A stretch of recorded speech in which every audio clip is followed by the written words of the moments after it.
Hey guys, welcome back.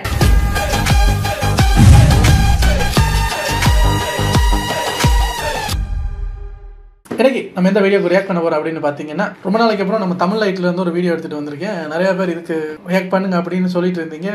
சரி நம்ம பண்ணுவோம் அப்படின்னு எடுத்து வந்தேன். இது சம்பந்தமா 2 வீடியோ இருக்கு.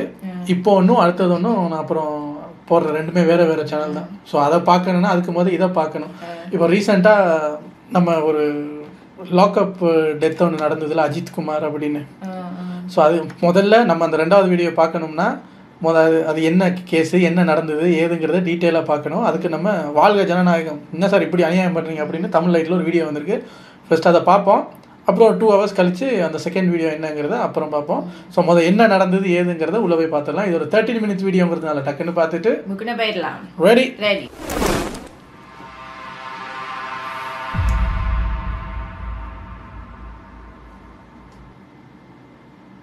தமிழர்களுக்கும் வணக்கம். வரலாற்றில் நடந்த நிகழ்வோ இல்லை கடந்த காலத்தில் நடந்த நிகழ்ச்சிகளோ ஒரு திரைப்படமாக எடுத்து பதிவு பண்ணுறதுக்கான மிக முக்கிய காரணம் என்ன அப்படின்னு பார்த்தீங்கன்னா, இதுக்கு முன்னாடி கடந்த காலங்களில் இந்த மாதிரி அசம்பாவங்களாம் நடந்திருக்கு அப்படின்னு மக்களுக்கு தெரியப்படுத்துறதுக்காகவும், அதே நேரம் இனி வரும் காலகட்டங்களில் இனி வரும் வரலாற்றுகளில் இந்த மாதிரியான சம்பவங்கள் எக்காரணத்தை கொண்டும் நடந்துடக்கூடாது அப்படின்றதுக்காகவும் தான் வரலாற்று நடந்த கடந்த கால சம்பவங்களை திரைப்படமாக எடுக்கிறதுக்கான மிக முக்கிய காரணம். அதனால தான் இந்த சாதிய வன்கொடுமை, இந்த ஆவண கொலைகள், இந்த மாதிரியான சம்பவங்களை திரைப்படமாக அடிக்கடி வரதுக்கான மிக முக்கிய காரணம். அந்த வகையில் வந்த திரைப்படம் தான் விசாரணை, ஜெய்பீம் மாதிரியான திரைப்படங்கள். ஆக்சுவலாக அந்த திரைப்படங்கள் பார்க்கும்போது மனுஷங்க இப்படிமா இருப்பாங்க, இப்படி ஒரு கொடூரமான மனிதர்களை எப்படி இந்த உலகத்தில் இருக்க முடியும் அப்படின்னு ஆச்சரியப்படுற அளவுக்கு தான் அந்த ஜெய்பீம் திரைப்படம், இந்த விசாரணை திரைப்படங்கள்லாம் இருந்தது. ஆனால் நிஜ வழக்கில் அதை பார்க்கும்போது எப்படி இருக்குது அப்படின்னா, இப்போ நடக்கிற சம்பவங்கள், நம்ம கண்ணெதிர்க்க நடக்கக்கூடிய சம்பவங்கள், இதுக்கு திரைப்படம் எவ்வளோ தேவை அப்படின்ற மாதிரி தான் இப்போ இருக்கக்கூடிய நிகழ்வுகள் இருக்குது. ஆனால் சினிமாவை விட மிக கொடூரமான, மிக மோசமான மனிதர்கள் நம்மளை சுற்றி இருக்கிறாங்க அப்படின்னு நம்மளை சுற்றி நடக்கக்கூடிய நிகழ்வு மூலிமா நமக்கு அப்பப்போ உணர்த்திட்டே தான் இருக்கிறாங்க. ஆக்சுவலாக சைலேந்திர பாபு அவர்கள் பார்த்தீங்கன்னா ஒரு இன்டர்வியூ அட்டன் பண்ணியிருக்கும் போது, அப்போ அவருக்கு வந்துட்டு விசாரணை திரைப்படத்தில் வந்த அந்த லாக்அப்பில் வச்சு அந்த அடிக்கிற காட்சி அவருக்கு போட்டு காமிக்கும் போது அவர் டக்குன்னு என்ன சொல்லிட்டாரு அப்படின்னா, இல்லை இதை உடனே ஸ்டாப் பண்ணுங்க அப்படின்னு சொல்லிட்டு அதுக்கப்புறம் அவர் ஒன்று சொன்னார்.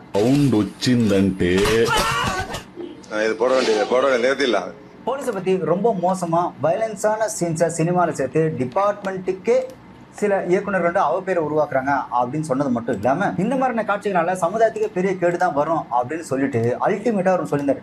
இந்த மாதிரி எங்கேயுமே நடக்கிறதே இல்லை அப்படின்னு சொல்லியிருந்தார். அதாவது போலீஸ்காரங்க இந்த மாதிரி நடக்கிறதே கிடையாது அப்படின்ற மாதிரி அவர் அந்த இன்டர்வியூ கொடுக்கும்போது சொல்லியிருந்தார். இது வந்து போலீஸ் பற்றி ரொம்ப மோசமான வயலண்ட் சீன்ஸ் வந்து இந்த மாதிரி சினிமாவில் சேர்த்து விட்டு டிபார்ட்மெண்ட்டுக்கே பெரிய இப்போ ரியாலிட்டியில நடந்து போச்சே, என்ன பண்றது? நடக்கிறது தானே எடுத்துருக்காங்க. அதான் மேபி எல்லாரையும் குத்தம் சொல்ல முடியாது, எல்லாரும் இப்படி இருப்பாங்கன்னு சொல்ல முடியாது, பட் நடக்குது. ஒரு பேரை சில சினிமா டைரக்டர்ஸ் எடுக்கிறாங்க. அது வந்து இந்த சமுதாயத்துக்கு பெரிய கேடு தான் வரும். ஏன்னா இப்படிலாம் எங்கேயும் நடக்கிறது இல்லை. அவர் சொல்லியிருந்தார் இல்லையா, டிபார்ட்மெண்ட்டுக்கே பெரிய அவப்பேர் உருவாக்குற அளவுக்கு ஒரு சில டைரக்டர்ஸ் இந்த மாதிரி காட்சிகள் எடுக்கிறாங்க அப்படின்னு. அப்போது இந்த திருப்போணம் காவலாளி நண்பன் அஜித்குமார் அவர்கள் வந்து அடித்து கொடுமைப்படுத்தின இந்த ஒரு வீடியோ இருக்குல்ல, அப்போ இதை எந்த டைரக்டர் எடுத்திருப்பாரு, அந்த நடிகர்லாம் யாருன்றதை அவங்க தான் பார்த்து சொல்லணும். அது ஒருத்தர் சீக்கிரட்டாக ரெக்கார்ட் பண்ணியிருக்காரு. ஆக்சுவலாக அவர் சொன்னார்ல, இப்படிலாம் எங்கேயுமே நடக்கிறதே இல்லைன்னா, எஸ் அந்த படத்தில் காமிச்ச மாதிரி எங்கேயும் நடக்கல, அதை விட மோசமாக தான் இந்த திருப்போணம் அஜித்குமார் அவரோட கொலைவில் நடந்திருக்கு. ஒரு குற்றவாளி ஒருத்தரை செய்யற நேரத்துல கூட இது பண்ற காயங்கள் அவங்களோட போஸ்ட்மார்ட்டம் ரிப்போர்ட்ல இருக்காது அப்படிங்கறத பதிவு பண்ணிருக்காங்க. 44 இடங்கள்ல காயங்கள் இருந்தது. அது மட்டும் இல்ல, மிளகா பொடிய அவரோட பிரைவேட் பார்ட்ஸ், மூஞ்சி, வாய் போன்ற பகுதிகளை தடையிருக்காங்க. இது எல்லாமே வந்து ரிப்போர்ட்ல வந்து ரெக்கார்ட் ஆயிருக்கு. அதை ரெக்கார்ட் பண்ணிருக்காங்க. ஏங்க போலீஸ் தான் விசாரிக்கணும் தான், உண்மையை சொல்லணும்னா கொஞ்சம் மிரட்டி விசாரிக்கலாம் தான். அது என்னங்க இது மிளகா பொடி எடுத்து போடுறது, அது இதுன்னு சாரி டு சே சைக்கோ மாதிரி பிஹேவ் பண்ணுறாங்க.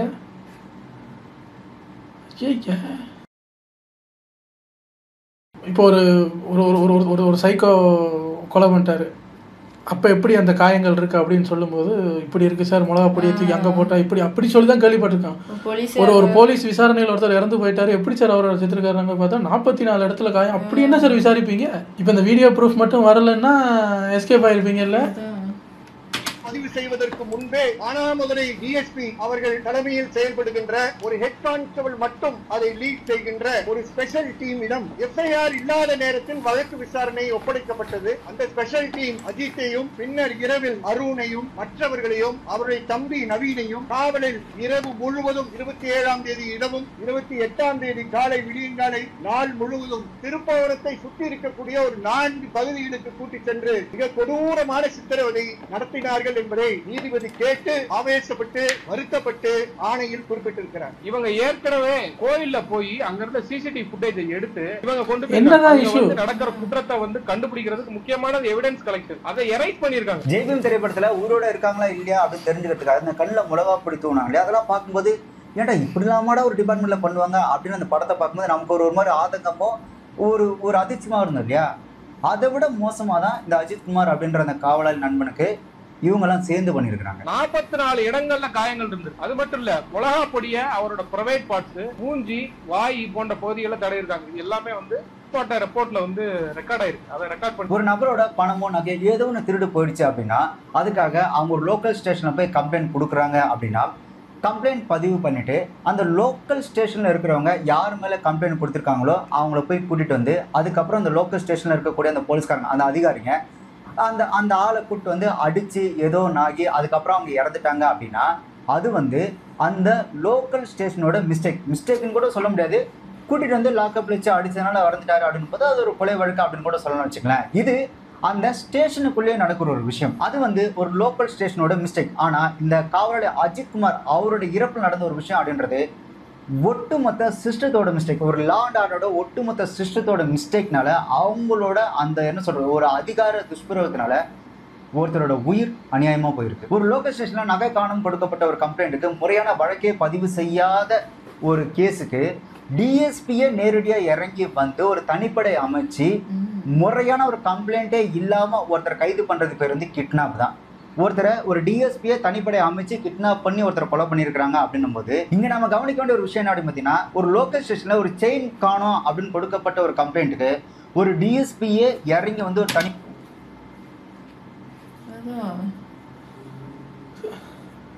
செயினை காணோங்கிற கம்ப்ளைண்ட்டுக்கு டிவைஎஸ்பி இறங்கி வந்திருக்காரு. கம்ப்ளைண்ட் கொடுத்தது யாரு சார்? சமூகம் பெரிய இடம் போல இருக்க. ஒரு செயினுக்கு கொலை பண்ணிட்டீங்க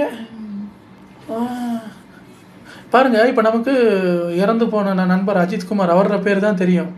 டிஎஸ்பியோட பேர், அதை அவரை போட்டு அடித்தவரோட பேர், கம்ப்ளைண்ட் கொடுத்தவங்களோட பேர் எதுவுமே ஃபேமஸ் ஆக மாட்டேங்குது. அவங்களோட ஃபோட்டோஸ் கூட வர மாட்டேங்குது. அந்த ஃபோட்டோஸு பேரையும் சேர்த்து ஃபேமஸ் பண்ணால் தானே இவங்கெல்லாம் யாருன்னு தெரியும். தனிப்படை அமைச்சு கண்டிப்பாக தேட மாட்டார். அதே மாதிரி ஒரு லோக்கல் ஸ்டேஷன்ல ஒரு செயினை காணோம் அப்படின்னு கொடுக்கப்பட்ட கம்ப்ளைண்ட் டிஎஸ்பிக்கு எப்படி தெரிஞ்சிருக்கும்? அப்படி தெரிஞ்சிருக்க வாய்ப்பே கிடையாது. ஏன்னா ஒரு லோக்கலா நடக்கிற ஒரு கேஸ் தானே. அப்போ ஒரு டிஎஸ்பியே தனிப்படை அவருக்கு ஒருத்தவங்க ப்ரெஷர் கொடுத்துருப்பாங்க இல்லையா, இல்லை இது நீ கண்டிப்பா பண்ணி ஆகணும், இதை நீயே உன்னோட தனிப்பட்ட மேற்பார்வையில இதை நீயே இந்த விஷயத்தை சால்வ் பண்ணி கொடுக்கணும் அப்படின்னு சொல்லி அவருக்கு ஒரு தலைமை செயலகத்துல இருந்து ஒரு ஐஏஎஸ் அதிகாரி ரேங்க்ல இருக்கக்கூடிய ஒரு நபர் ப்ரெஷர் கொடுத்துருப்பாங்க இல்லையா. அவங்கள பத்தி இங்க யாருமே பேசுறதே கிடையாது. இதுல ஒரு முக்கியமான ஒரு விஷயம் என்ன பார்த்தீங்கன்னா இப்போ இந்த அஜித்குமார் அப்படின்ற நண்பரை அடித்த அந்த 5 போலீஸ்காரங்களையும் அந்த குழு அமைச்ச அந்த டிஎஸ்பி மேலே தான் அதிகமாக ஃபோக்கஸ் இருக்க தவிர அந்த டிஎஸ்பிக்கு ப்ரெஷர் கொடுத்த அந்த தலைமைச் செயலக அதிகாரத்தில் இருக்கக்கூடிய அந்த அதிகாரியை பத்தி யாரும் பேசுறதே இல்லை. இப்போ இந்த 5 பேருக்கு வந்துட்டு ஒரு என்ன சொல்றது ஒரு ஆயுள் தண்டனையோ மரண தண்டனையோ கொடுக்கறான்னு கூட வச்சுக்குமே.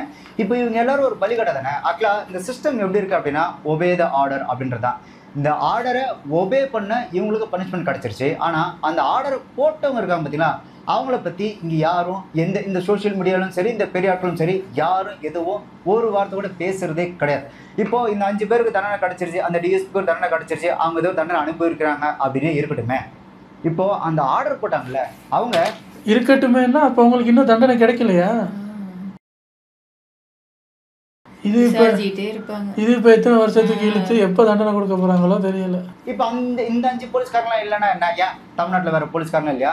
இப்போ திருப்பி அவங்க இன்னொரு குற்றச்செயல் இந்த மாதிரி இந்த அதிகார துஷ்பிரயோகம் பண்ணணும் அப்படின்னு நினைக்கும் போது வேற ஒரு 5 போலீஸ்காரங்களை வச்சு பண்ணதான் போறாங்க. அப்போ இந்த பொதுவாக சொல்லுவோம்ல குற்றம் பண்ணவனை விட இந்த குற்றம் பண்ண தூண்டியவனு தான் அதிக தண்டனை அப்படின்னு. இப்போ இவங்கள இந்த மாதிரி செய்யணும்னு ப்ரெஷர் கொடுத்துருப்பாங்கல்ல, அவங்கள இதுக்குள்ள ஏன் கொண்டு வரல அப்படின்றதான் இங்க ஒரு முக்கியமான ஒரு கேள்வியே. இப்போ இந்த 5 பேருக்கு மட்டும் தண்டனை கொடுத்துட்டு அந்த இப்போ சொன்ன மாதிரி இன்னொருத்தவங்களுக்கு இது இன்னொரு போலீஸ்காரங்களை வச்சு பண்ண போகிறாங்கன்னும் போது இப்போ இது ஃபர்ஸ்ட்டு கிடையாதுல்ல.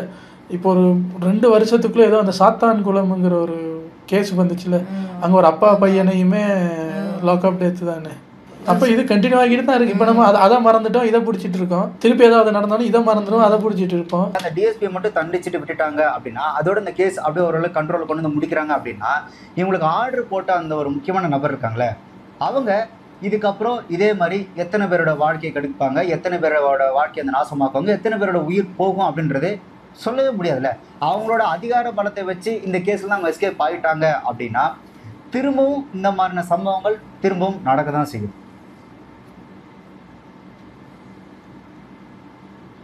இங்க இந்த அரசியல்வாதிகளை விட இந்த அரசு அதிகாரம் தான் பயங்கர மோசமாவே இருக்கிறாங்க. அரசியல்வாதிகள் கூட நம்ம ஒரு 5 வருஷத்துக்கு அப்புறம் ஓட்டை போட்டு அவங்களை மாற்றி விட்டுலாம்னு வச்சுக்கோங்க. ஆனால் இந்த அரசு அதிகாரிகள் அவங்க நம்ம ஒன்றுமே பண்ண முடியாது. அவன் ரிட்டையர் ஆகிற வரைக்கும் அவன் இன்ஃப்ளூயன்ஸ் யூஸ் பண்ணிட்டு தான் இருப்பான். ரிட்டையர் ஆனதுக்கு அப்புறம் கூட அவனோட இன்ஃப்ளூயன்ஸ் யூஸ் பண்ணி மீண்டும் மீண்டும் இந்த மாதிரியான செயல்கள் தொடர்ந்து நடந்துகிட்டே தான் இருக்கும். ஆனால் இதுக்கு இன்னொரு வழியும் இருக்குது. நாம் ஒரு சரியான ஒரு அரசாங்கத்தை தேர்ந்தெடுக்கல அப்படின்னா, ஒரு சரியான அரசாங்கத்தை தேர்ந்தெடுத்து ஒரு சரியான அரசியல்வாதி அந்த இடத்துல கொண்டு வந்து வைக்கல அப்படின்னா, அந்த சரியான கையாளாகாத அரசியல்வாதிகளால் இந்த அரசு அதிகாரிகளை கண்ட்ரோல் கொண்டு வரவே முடியாது. அப்படி இந்த அரசு அதிகாரிகளை கண்ட்ரோலுக்கு அந்த அரசியல்வாதிகள் சரியாக கொண்டு வரல அப்படின்னா, இந்த மாதிரியான நிகழ்வுகள் சம்பவங்கள் இந்த மாதிரியான இந்த என்ன சொல்கிறது இந்த ஏழைகள் கொல்லப்படுற இந்த மாதிரியான நிகழ்வுகள் நடக்க தான் செய்யும். முக்கியமாக நியாயம் அப்படின்றது இல்லாமலே போயிடும். இன்னொன்று, இது தெரியாமல் நடந்த ஒரு மிஸ்டேக் கிடையாது. எவன்டா நம்மளை கேள்வி கேட்பான், நம்மளை கேள்வி கேட்பது எவனுக்கு எந்த ஒரு தைரியமே கிடையாது அப்படின்ற ஒரு அதிகார திமிர், அதிகார துஷ்பிரயோகம். இப்போ நார்மலாக ஒரு கட்ட பஞ்சாயத்து பண்ணுறவங்க கூட ஒருத்தர் ஒரு குற்றம் சாட்டுறான் அப்படின்னா அவனையும் நிற்க வச்சு, யார் மேலே குற்றம் சாட்டுறாங்களோ அவனையும் நிற்க வச்சு 2 பேரும் நேருக்கு நேராக நிற்க வச்சு தான் விசாரிச்சு தான் ஒரு முடிவே எடுப்பாங்க. அப்படி இருக்கும்போது இப்போ ஒருத்தர் ஒரு ஸ்டேஷனில் கம்ப்ளைண்ட் கொடுக்குறாங்க அப்படின்னா முதல்ல அந்த ப்ராசஸ் கம்ப்ளைண்ட் கொடுத்தவங்கிட்ட தான் முறையாக ஆரம்பிப்பாங்களே. இதுதான் ஆக்சுவலாக அந்த ஆக்ஷன் எடுக்கிறதுக்கான அந்த வழிமுறைகளே. யார் கம்ப்ளைண்ட் கொடுக்குறாங்களோ அவங்ககிட்ட ஏன், எதுக்கு, எப்படி, எதனால், அந்த நேரத்தில் நீ என்ன பண்ண, இதெல்லாம் ஏன் நடந்தது அப்படின்னு அந்த திரு கேள்வி கேட்டாலே அவங்க கம்ப்ளைண்ட் உண்மையா பொய்யா அப்படின்றது அந்த இடத்துல தெரிஞ்சு போயிடும். அப்படி இந்த இடத்துல அந்த மாதிரி ஏதாவது நடந்திருந்து அப்படின்னா இந்த மாதிரி சம்பவங்கள் நடந்திருக்க வாய்ப்பே இல்லை. ஸோ இது நடந்ததுக்கான மிக முக்கிய காரணம், அதாவது ஒரு லோக்கல் ஸ்டேஷனில் கொடுக்கப்பட்ட ஒரு கம்ப்ளைண்ட்டுக்கு ஒரு டிஎஸ்பியே தனிப்படை அமைச்சு ஒரு விஷயத்த இந்த மாதிரி பண்ணுறாங்க அப்படின்னா, அப்போ டிஎஸ்பிக்கு ஆர்டர் போடுற அளவுக்கு ஒருத்தர்கிட்ட இந்த லேடிக்கு அந்த கம்ப்ளைண்ட் கொடுத்தாங்களா அந்த லேடி இருக்கு அப்படின்னா, அப்போது ஒருத்தர் அந்த பணமும் அதிகாரமும் இருந்தா அந்த அதிகாரத்தை அந்த ஒரு அரசியல் அமைப்பை எந்த அளவுக்கு துஷ்பிரயோகம் பண்ண முடியும்ன்றதுக்கு இதெல்லாம் ஒரு உதாரணம். நல்லா யோசிச்சு பாருங்க. முறையான வழக்கு பண்ணல, அந்த அடிச்சு கொண்டீங்களே, திருட்டு பொருளை கண்டுபிடிச்சாச்சா சார்? இது வேற ஏதோ பிளான் போல. அதான் ஒரு செயினுக்காக ஒரு டிஎஸ்பி அடிச்சு கொல்லலாம் மாட்டீங்க. இது செயின் சும்மா கண் தொடைப்பு, உள்ளுக்கு வேற ஏதோ இருக்கணும். அஜித்குமார் அப்படின்ற நண்பரை கூட்டி போகும்போது அந்த போலீஸ்காரங்க சீரோடலே இல்லை. இது எதுவுமே ஸ்டேஷன்ல வச்சு நடக்கல. எல்லாம் அவங்க இஷ்டத்துக்கு அவங்க எங்கெல்லாம் தோணுதோ அங்கெல்லாம் வச்சு 2 நாளாக அவர் கொடுமைப்படுத்திருக்கிறாங்க. அதை விட முக்கியமா இது அதிகாரப்பூர்வ ஒரு தனிப்படையே கிடையாது, எதுவுமே சட்டப்படி நடக்கல அப்படின்னும் போது இது கிட்னாப் அண்ட் மர்டர், இது என்ன சொல்றது, திட்டமிட்டப்பட்ட ஒரு கொலை, ஒரு கடத்தி கொலை செய்யப்பட்டதுக்கு சமம் தான் இவங்க செஞ்சது. அதோட ஒரு முக்கியமான விஷயம், சரி உங்களுக்கு இந்த மாதிரி நீங்க போய் பண்ணுங்க அப்படின்னு தனிப்படைக்கு யார் உத்தரவிட்டது அப்படின்னு கேட்டதுக்கு அவங்க என்ன சொன்னாங்க அப்படின்னா, நாங்க இந்த சமூக வலைதளத்துல இந்த ஒரு விஷயத்தை தெரிஞ்சு நாங்களா போய் இந்த மாதிரி நடவடிக்கை எடுத்தோம் அப்படின்னு சொல்றது எவ்வளவு கேவலமான ஒரு பதில். இந்த சமூக வலைதளங்கள்ல இப்படி நடக்குதுன்னு வீடியோ போடுறது அஜித்குமாருக்கு மட்டும்தானா? எவ்வளவு நடக்குது? அப்பெல்லாம் என்ன கோமாவில் இருந்தீங்களா நீங்க எல்லாம்? இப்போ அவரை காட்டி கொடுத்தா அவங்களை எதுவும் பண்ணிடுவேன்னு மிரட்டிட்டாங்க போல இருக்கு. ஏதோ இந்த மொத்த சோஷியல் மீடியாவிலையும் இவர் ஒரு செயினை இப்படி திருடிட்டாருங்க அப்படிங்கிறது மட்டும்தான் கேஸா போன மாதிரியும், அதுக்கு பின்னால உடனே விரைந்து நடவடிக்கை எடுத்த மாதிரியும் தான் பேசுறது. நான் நினைச்சேன் வேற ஏதோ கேஸ்ன்னு. இந்த அளவுக்கு உண்மையிலே உள்ள வேற ஏதோ கேஸ் தான். என்னது அந்த லேடியோட விஷயம் ஏதோ பத்தி ஒரு தெரிஞ்சிருக்கணுமோ, அப்படி ஏதாச்சும் இருக்கணும் ஒரு பதில் தெரியுமா? இப்போ இதே சோஷியல் மீடியா தான் எத்தனையோ அரசு அதிகாரிகள் லஞ்சம் வாங்குறத காமிக்கிறாங்க, எத்தனையோ போலீஸ்காரங்க லஞ்சம் வாங்குறத காமிக்கிறாங்க, எத்தனையோ அரசியல்வாதிகள், அரசியல்வாதியோட மகன்கள், இவங்க எல்லாரும் பார்த்தீங்கன்னா இந்த திருட்டுல பண்ணது, அதுக்கப்புறம் பார்த்தீங்கன்னா அந்த அதிகார துஷ்பிரயோகம் பண்ணதுன்னு எவ்வளோ இந்த சோஷியல் மீடியா வந்துட்டு தான் இருக்கு. அதுக்கெல்லாம் இந்த தனிப்படைகள்லாம் போயிட்டு நாங்கள் இந்த சோஷியல் மீடியாவை பார்த்து தான் நாங்கள் உங்க நடவடிக்கை எடுக்கிறோம் அப்படின்னு சொல்லி இது வரைக்கும் யாராவது ஒருத்தருக்கு எடுத்துருக்கிறாங்களா? இந்த பாத்ரூம் வலிக்க விடலேருந்து இந்த கொலைகள் வரைக்கும் ஏழைகளுக்கு மட்டும் எப்படி இவ்வளோ சர்வ சாதாரணம் நடக்குன்னு தெரியவில்லை. அதில் இவங்க சொல்கிற அந்த காரணம் நாங்கள் சோஷியல் மீடியாவில் பார்த்து தான் நாங்கள் அந்த நடவடிக்கையை எடுத்துன்றது இல்லை. உலகத்தில் ஒரு மனுஷன் பொய் சொல்லலாம், ஆனால் இப்படி ஏக்கர் கணக்கில் சொல்லக்கூடாது.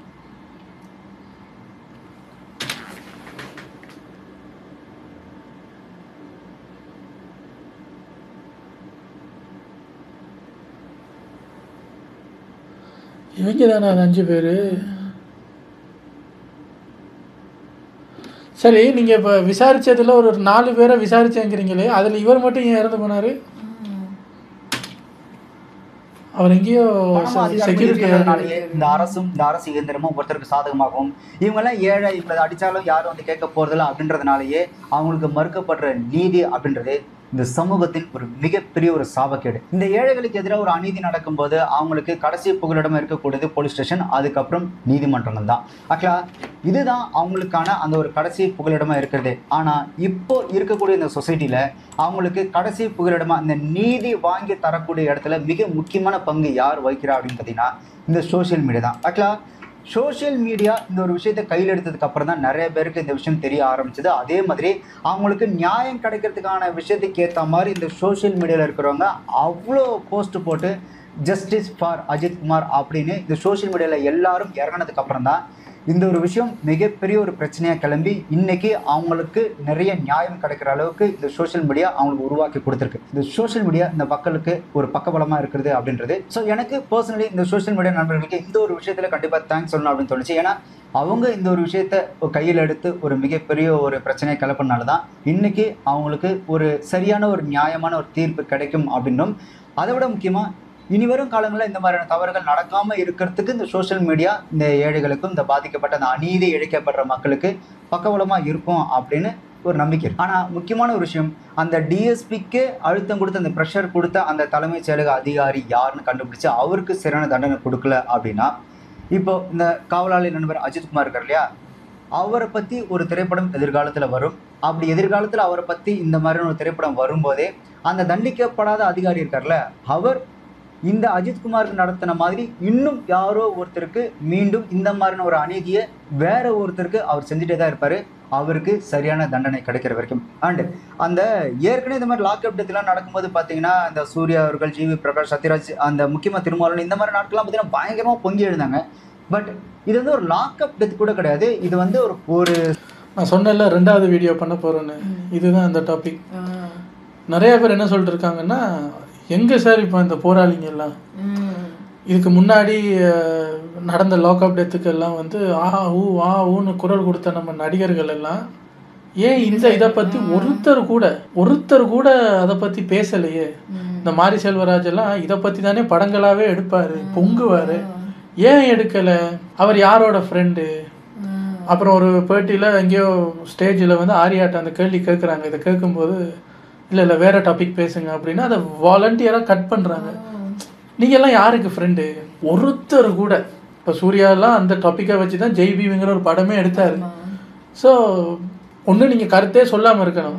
அப்படி எல்லாத்தையும் கருத்து சொன்னீங்கன்னா இதுக்கும் சொல்லுங்கள், இதை மட்டும் ஏன் தனியாக அவாய்ட் பண்ணுறீங்க அப்படிங்கிற மாதிரி தான் இப்போ ஒரு பெரிய கேள்வி. அதை நம்ம அடுத்த வீடியோவில் அப்புறம் பார்ப்போம். சிஸ்டமே கரப்டாகி நடந்த ஒரு கிட்னாப் அண்ட் மர்டருக்கு அப்போ பொங்குன கொந்தளிச்ச நடிகர்கள், அரசியல்வாதிகள், முக்கியமான நபர்கள் யாருமே இந்த விஷயத்தை பற்றி ஒருத்தர் கூட வாயோ திறக்கல. வாழ்க ஜனநாயகம். கமல் சார் இந்த சாத்தாங்குளம் வழக்கை பற்றி இவ்வளவு டீட்டெயிலாக பேசினவர், அவரும் எதுவும் பேசலை. நம்ம விஜய் மட்டும்தான் அவங்களோட வீட்டுக்கு போனதும், இப்போ அதுக்கு ஒரு நேற்று முந்தின நாள் கூட அதுக்கு ஒரு ஆர்ப்பாட்டம் ஒன்று பண்ணியிருக்காரு, ஒரு போராட்டம். அது தெரியல என்ன, அவர் மட்டும் தான் பரங்கியிருக்காரு. ஆமாம், அது என்ன ஏதுன்னு தெரியல, பார்ப்போம். தந்தை மகன் மர்மமான முறையில் உயிரிழந்த விவகாரத்தில் போலீசாரின் அத்துமீறலை கண்டித்து நடிகர் சூர்யா உள்ளிட்ட திரையுலக பிரபலங்கள் கண்டனம் தெரிவித்துள்ளனர். அதிகார அமைப்புகள் காட்டும் அலட்சியம் வெளிச்சம் போட்டு காட்டப்படுகிறது என்றும் அதிகார அத்துமீறல் முடிவுக்கு கொண்டு வர வேண்டும் என்றும் குறிப்பிட்டுள்ளார். அதிகார அத்துமீறல் வன்முறையால் ஒருபோதும் மக்களின் மனதை வெல்ல முடியாது. அன்பும் அக்கறையும் கொண்டு கடமையை செய்கிற காவல்துறையினரே மக்களின் மனதில் நிலைத்து நிற்கிறார்கள் என நடிகர் சூர்யா குறிப்பிட்டுள்ளார். அதான் எனக்குமே ஆச்சரியமா இருந்தது. ஒருத்தர் கூடவா பேசலை. ஒரு ஒரு ஒரு ஆக்டர் நம்ம பாரஞ்சித்து மாரி செல்வராஜ் எல்லாம் அதுக்கு தானே துடிப்பாங்க, பொங்குவாங்க. இப்போ அது மாதிரி தானே ஒன்று நடந்து போயிருக்கு. ஒரு வேலைக்கு தானே ஒரு ஆபத்து அப்படின்னும் போது ஒருத்தர் கூடவா பேசவில்லை. இதுக்கு முன்னாடி மட்டும் பேசுறீங்க, அப்போ இருந்த தைரியம் இப்போ இல்லையோ? அதெல்லாம் என்ன ஏதுங்கிறத அடுத்த வீடியோவில் வந்து பார்ப்போம். இப்போ கூட பாருங்க, இப்போ இந்த நடந்த விஷயத்த ஒருத்தர் எங்கேயோ ஒளிஞ்சிருந்து வீடியோ எடுக்கலைன்னா, அந்த வீடியோ ஃபுட்டேஜ் இல்லைன்னா என்னெல்லாம் மாத்திருப்பாங்க. ஏதாவது நடக்கவே இல்லைன்னு இருப்பாங்க. இப்போ அவங்க ஃபேஸ் எல்லாம் அதுல பதிஞ்சதுனால இப்போ அவங்க ஒரு அளவுக்கு லொக் அதுல. ஆனாலும் எப்படியும் வெளியே வந்துருவாங்கல்ல. இல்லைன்னா ஒரு 5 வருஷம் 6 வருஷம் அவங்கள சிறை தண்டனைன்னு சொல்லுவீங்க. ஒரு 6 வருஷத்துக்கு அப்புறம் அவங்க வெளியே வந்துருவாங்க. ஆனா போனவர் தானே. இதுக்கு கவர்மெண்ட் என்ன பண்ணிருக்கு அப்படின்னு பார்த்தா, நம்ம அஜித் குமாரோட ஒரு தம்பிக்கு வந்து அரசாங்க வேலை கொடுத்துருக்காங்க. அப்படி கொடுத்தா சரியாயிரும். ஏங்க அரசாங்க வேலையை கொடுத்தா இப்போ என்னங்க தெரியல, என்னன்னு தெரியல. சரி வாங்க, நம்ம அடுத்த வீடியோவில் உங்களை அப்புறம் வந்து சந்திக்கிறேன். டேக் கேர், பாய்.